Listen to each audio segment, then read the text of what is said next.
আসসালামু আলাইকুম রহমতুল্লাহ। হাসিনার পক্ষে হাসিনা বিরোধী আইনজীবীকে নিয়োগ দিল আদালত। আন্তর্জাতিক অপরাধ ট্রাইব্যুনালের এই নিয়োগের পরে দেশীয় এবং আন্তর্জাতিক লেভেলে এই বিচার কার্যকে গ্রহণযোগ্য হবে কিনা এটা কিন্তু ভাববার বিষয়।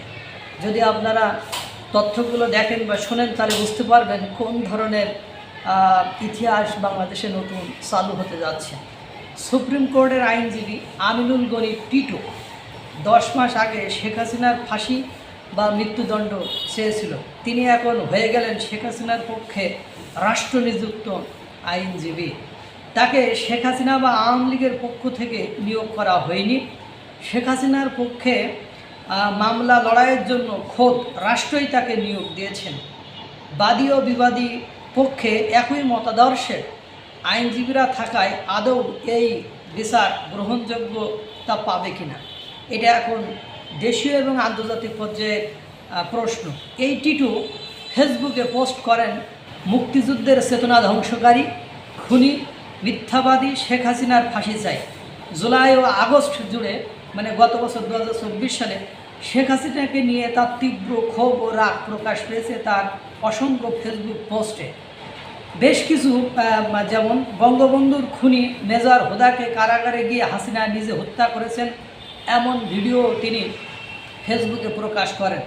আবার 26 লক্ষ ভারতীয় বাংলাদেশে চাকরি করে এই মর্মে আইন উপদেষ্টা আসিফ নজরুল সাহেব যে পোস্ট করেছিলেন তিনিও সেটা ফেসবুকে শেয়ার করেন। এই আইনজীবী 21 আগস্ট গ্রেনেড হামলা মামলার একজন আসামির পক্ষে লড়েছেন এবং এমন স্বঘোষিত হাসিনা বিরোধী ব্যক্তিকেই কেমনে হাসিনার পক্ষে আইনি লড়াইয়ে রাষ্ট্রপক্ষ নিয়োগ করলো।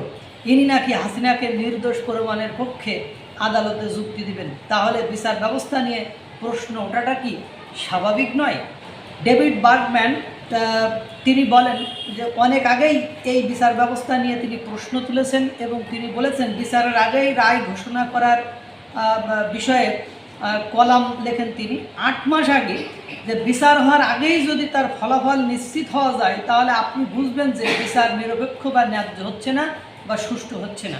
তারপরে তিনি বিচারকদের নিয়োগ নিয়ে উদ্বিগ্নতা প্রকাশ করেছিলেন।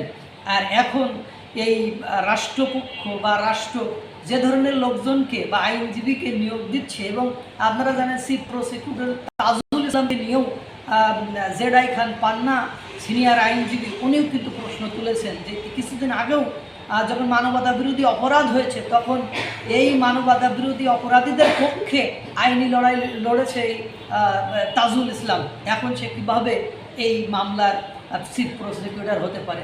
এখন আপনারাই ভেবে দেখুন, এটা অভ্যন্তর অর্থাৎ দেশে এবং আন্তর্জাতিক লেভেলে এই অপরাধ ট্রাইব্যুনালে আওয়ামী লীগের নেতাদের যে বিচার কার্য হচ্ছে সেটা আদৌ কি গ্রহণযোগ্যতা পাবে? এটা কিন্তু প্রশ্নই থেকে যায়। আল্লাহ তাআলা সকলকে ভালো রাখুক, সুস্থ রাখুক। আসসালামু আলাইকুম ওয়া রাহমাতুল্লাহ।